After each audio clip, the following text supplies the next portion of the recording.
안녕하십니까. 오늘 에이트 책 소개를 해줄 민근섭이라고 합니다. 반갑습니다. 우와! 자, 우리가 먼저 에이트라는 책을 보기 전에 에이트가 어떤 책인지에 대해서 알고 계십니까 혹시? 아니, 잘 몰라요. 자, 에이트라는 책은 이지성 작가가 지은 책으로 우리가 앞으로 겪게 될 4차 산업혁명에 인공지능에 대해서 대비하자, 그거에 대해서 다루고 있는 책입니다. 먼저 이 책의 부제목을 보면은 이게 무슨 의미인지 아세요 혹시? 잘 모르겠어요. 잘 모르겠어요? 예. 자, 인공지능한테 지배당한다는 인공지능이 대체할 사람들, 그리고 대체돼서 인공지능이 시키는 일을 하는 사람들. 그럼 인공지능이 지배하는 사람들은 뭘까요? 인공지능보다 똑똑한 사람들이요. 일단 명맥히 말하면 그런 사람들은 없어요. 존재할 수가 없습니다. 인공지능의 IQ는 곧 1만을 넘어설 거고요. 그렇게 되면은 우리 인간의 지식은 무의미해집니다. 왜냐면 얘네가 다 가지고 있으니까. 아, 이거는.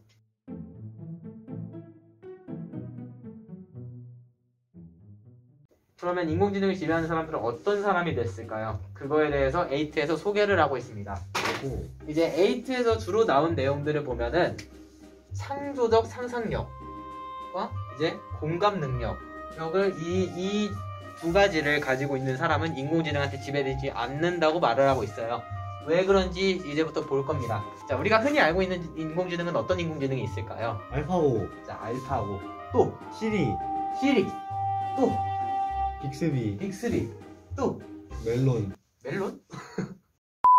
네, 이렇게 세 가지의 인공지능이 있는데 이 인공지능 중 시리에 대해서 알아볼 거예요. 예. 예.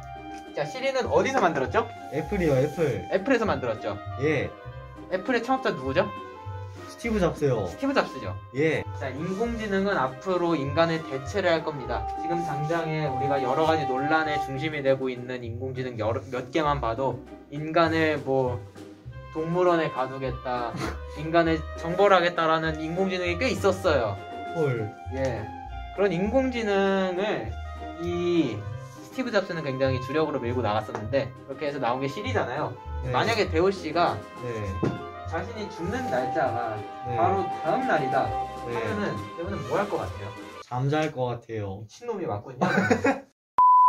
대체로 이제 가족 간의 시간을 보낸다던가 아니면 뭐 친구 간의 시간을 보낸다던가 맛있는 걸 먹는다던가 하잖아요. 그쵸? 메이플이 템 다 팔 것 같아요. 아. 시리가 발표된 날과 스티브 잡스가 죽은 날이 얼마나 차이 나는지 아세요? 하루야, 하루. 예, 딱 하루 전에 스티브 잡스가 죽기 딱 하루 전에 시리가 발표가 됐습니다.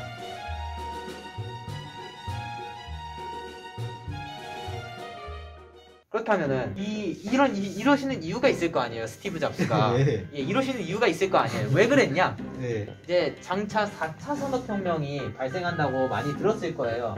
그러면 4차 산업이 되면은 우리가 산업혁명이 발생을 할 때마다 굉장히 큰 변화를 겪어왔잖아요. 네. 그 중에서 4차 산업혁명에는 무슨 변화를 겪을 것 같으세요? 인공지능. 걔네가 우리 직업을 대체해버려요. 대체로 어떤 거? 의사, 변호사, 판사, 검사. 자, 그렇게 다 들어가는 직업들은 다 대체가 된다고 보고 있어요. 네. 우리나라에서 가장 유망받는 직업이 무슨 직업이 있을까요? 판사, 변호사, 검사, 의사. 얘네들이 되려면 어느 대학을 가야 되죠? 유명한 대학교요. 우리나라에선 서울대, 일명 스카이 대학이 있잖아요. 서울대, 고려대, 연세대. 네. 이런 대학을 주로 가는 학생들은 어디서 공부를 할 것 같아요? 학교, 또 집, 또 도서관, 또 공부방, 학원. 강남이라는 곳에 여기 다니는 애들이 되게 부잣집 애들, 학원 많이 다니는 애들, 공부 잘하는 애들이잖아요. 네. 여기서 주로 뭘 가르칠까요? 수학, 국어, 과학, 영어. 이런 것들요. 그런 것들을 왜 배우죠? 대학 가려고. 무슨 시험 쳐서? 수능 시험 쳐서. 어떻게 교육해? 그냥 때려박아요. 때려박죠. 주입식 교육을 합니다. 근데 이런 주입식 교육, 그냥 알고만 있는 이런 교육은 장차 인공지능이 가져갈 거예요.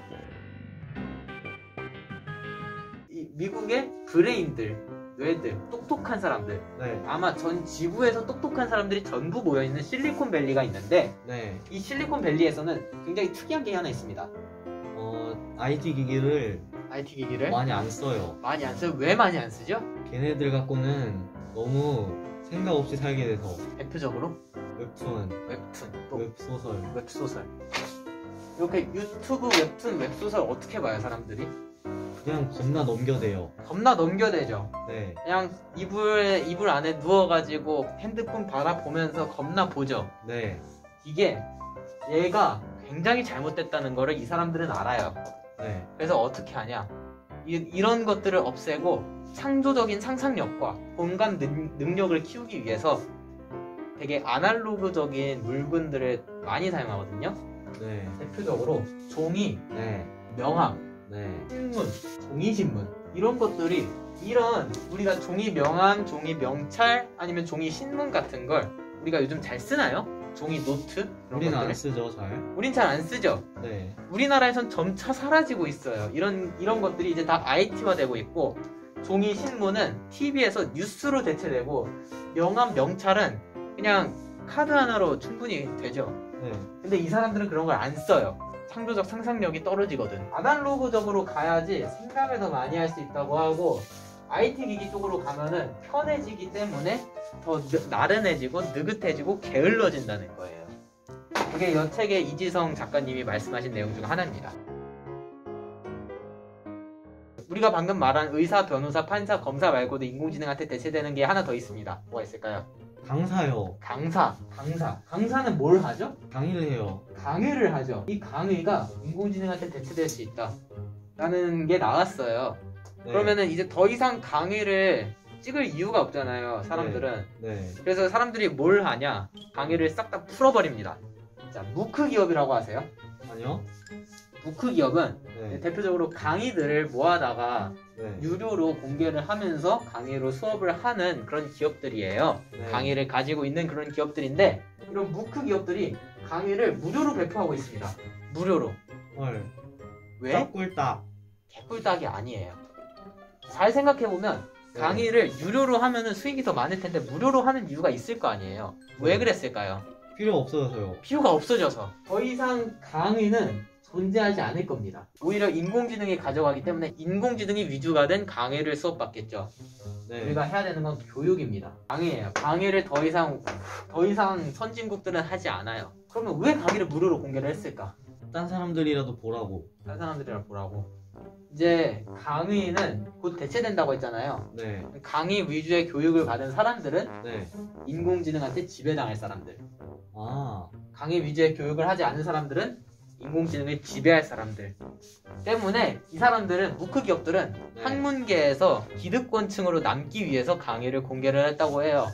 되게 많은 미국의 대학교들도 명문대들도 학문적 기득권층을 유지하고 싶기 때문에 그들의 강의도 그냥 올려버렸습니다.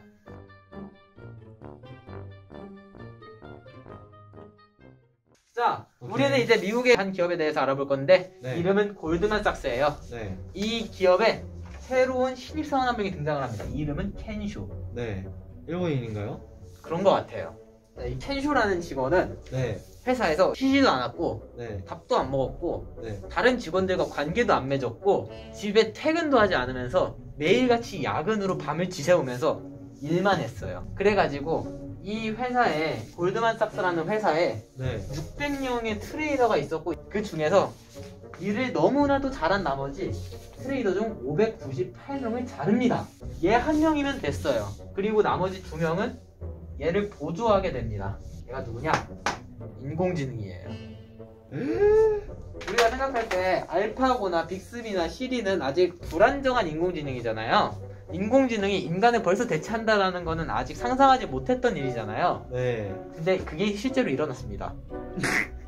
네, 벌써 미국에서는 598명의 자리를 잃게 만든 인공지능 켄쇼가 나타났고요. 네. 이 말은 우리도 대체가 될 수 있을 거라는 얘기를 해요. 네.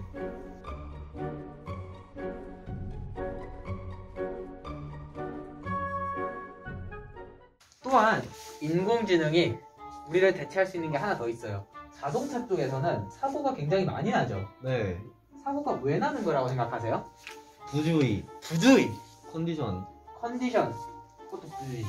음주. 음주, 되게 다양한 이유 때문에 네. 사고가 발생을 하잖아요. 네. 근데 만약 로봇이 차를 운전한다면 이럴 리가 없어져요. 실수 안 해. 술도 안 마셔. 요실금도 없어. 쉬지도 않아. 계속 운전만 하는 거예요. 기계처럼. 기계니까. 그래서 구글에서는 그런 걸 알고 자율주행 자동차를 굉장히 많이 개발을 했는데 네. 지금 개발된 구글의 자율주행 자동차는 3만 킬로미터를 달리고 있는데도 아직까지 사고가 일어나지 않았습니다.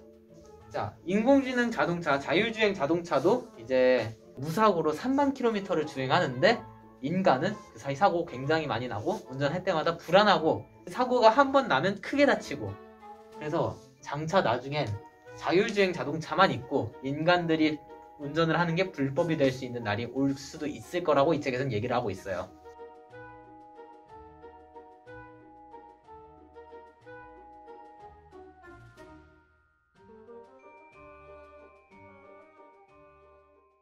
자, 그러면 우리는 이제까지 암울한 이야기만 계속했어요. 인공지능한테 대체될 것이고 우리는 일자리를 잃을 것이고 그러면 그렇지 않기 위해서는 어떻게 해야 될까? 네. 이제 볼 거예요. 아까 초반에도 얘기했었던 창조적 상상력 그리고 공감 능력 이 두 가지 능력은 인공지능이 가질 수 없는 능력입니다. 네. 인간만이 가질 수 있어요. 이 능력을 기르기 위해서는 어떤 것부터 실천을 해야 하냐? 네. 먼저 IT 기기를 멀리해야 돼요. 아까도 말했지만 이제 실리콘밸리에 다니는 사람들은 IT 기기를 굉장히 멀리했습니다.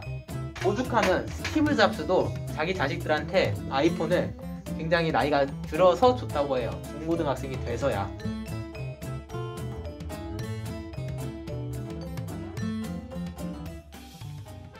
자, 우리나라에서 볼 수 있는 어린이집이 되게 종류가 많잖아요. 네. 학교에 있는 병설 유치원 같은 거 네. 아니면 그냥 자기 이름으로 만든 어린이집들 네. 그리고 몬테소리 네. 몬테소리에서는 어떤 교육을 주로 실시를 하냐면 네. 이제 장난감을 가지고 놀아요. 애들이 네. 장난감을 가지고 블럭도 쌓고 이것도 하고 저것도 해요. 네. 그게 유년 시절엔 굉장히 중요한데 이게 바로 창조적 상상력을 기르는 교육입니다. 때문에 우리는 이렇게 나이를 먹었음에도 아이들이 하는 것처럼 노화도 보고 교육도 하면서 창조적 상상력을 길러야 인공지능한테 대체되지 않을 수 있다. 이게 이 책에서 나온 몬테소리 교육법입니다. 자, 그리고 이 책에서는 knowing을 버리고 being과 doing을 알아야 해요. 이 뜻이 뭔지 아시나요? 네. knowing, 더 이상 아는 걸로 만족하지 말고 아. being, 되려고 해보고 doing, 하려고 해봐라. 아하. 우리가 단순히 학교 수업 시간에 수학을 열심히 풀고 과학을 열심히 암기하는 건 knowing이에요. 네. 얘를 being과 doing을 하면서 우리가 앞으로 기업에서 생활을 하고 회사를 갔을 때 얘네들을 활용을 할 줄 알아야 됩니다. 네. 때문에 철학이 필수적으로 필요로 하게 되죠. 네. 우리가 생각을 하면서 그 철학적 관념을 회사에 경영을 하는데 운영을 하는데 쓸 수 있어야 된다가 이 책에서 말하는 핵심입니다.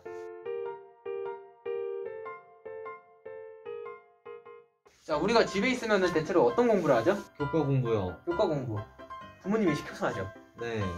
그거 해서 어디 가요? 대학교. 대학 간 다음에 취업해요. 취업하죠. 네. 대체로 안정적인 직장을 받기를 원해요. 네. 그리고 우리는 공부를 하기 때문에 놀지 못해요. 네. 창의력을 기르지 못해요. 네. 게다가 회사에 들어가게 되면은 다 칸막이 치고 우리 할 일만 하죠. 네. 뭔가 주변 사람들과의 대화가 없어요. 네. 이거는 다 깨부셔야 합니다. 우리는 더 이상 주입식 교육이 아니라 부모가 시켜서 하는 교육이 아니고 안정적인 직장을 바라기 위한 취업이 아니고 창조적 상상력이 필요 없는 사회가 아니면서 공감 능력을 길러야만 하는 문화를 자리를 잡아야 돼요. 그래서 여기서 나오는 게 뭐냐면 부모는 자녀가 안정적인 길만을 가기를 원한다. 성인이 되어서도 부모에게 의존을 하는 그런 특유의 가족 문화가 있다. 한국엔. 그리고 우리가 생각하는 사고가 한국 교육의 틀에만 갇혀 있다. 그리고 내 안에 있는 창의성에 대한 존재를 믿지 않는다. 창조적 인재가 되겠다는 그런 마음이, 그런 절박한 마음이 존재하지 않는다.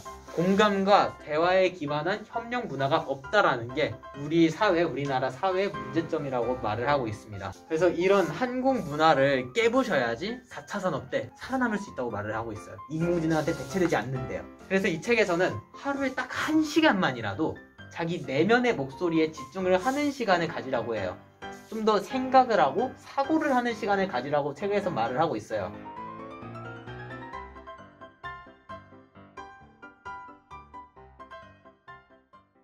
그리고 이 책에서 가장 중요하게 여기는 한 가지가 있습니다. 바로 철학이에요. 이런 철학 관련된 거를 할 때는 우리는 항상 네. 이 철학서를 읽고 이해를 한 다음에 네. 얘네들을 내가 글로써 표현을 해서 내 생각을 글로써 표현을 한 다음에 그걸 다른 사람한테 나눔으로써 네. 창조적 상상력과 공감 능력을 키울 수 있어요. 어허. 이게 인간이 할 수 있는 철학이고 인간만이 할 수 있는 철학이고 인간이 해야 하는 철학이면서 그거를 해야지 인공지능한테 대체되지 않는다. 오. 상상력과 공감 능력을 키울 수 있다. 네. 여기서 말하는 가장 중요한 두 가지 포인트예요. 그리고 이런 능력을 키울 수 있는 건 또 다른 게 있는데 이게 여행에 관련이 있어요. 어떤 여행일까요? 그냥 편한 여행이요. 편한 여행. 또 다른 여행이 뭐가 있을까? 여러 문화를 경험을 하는 거요. 그쵸. 여러 문화를 경험을 하면서 우린 뭘 하죠? 여러 문화에 대해서 알게 돼요. 알게 되면서 그들과 공감할 수 있어요. 공감할 수 있어. 그거가 중요한 거예요. 공감할 수 있어. 그 공감 능력은 아무리 인공지능을 잘 만들어도 우리나라에서 만든 걸 다른 나라에 갔다가 그 사람들한테 공감하라 하면 못해. 못하죠. 왜냐면 그들은 기계이기 때문에 아직. 그쵸? 우린 인간이기 때문에 다른 사람들, 다른 문화에 대해서 공감을 할 수 있고 이 능력을 키우기 위해 문화 인류학적 여행이라는 게 있어요. 다른 나라에 가서 그 나라 사람들과 교류를 하면서 그렇게 해서 공감을 하고 그 공감 능력을 키우는 능력이에요.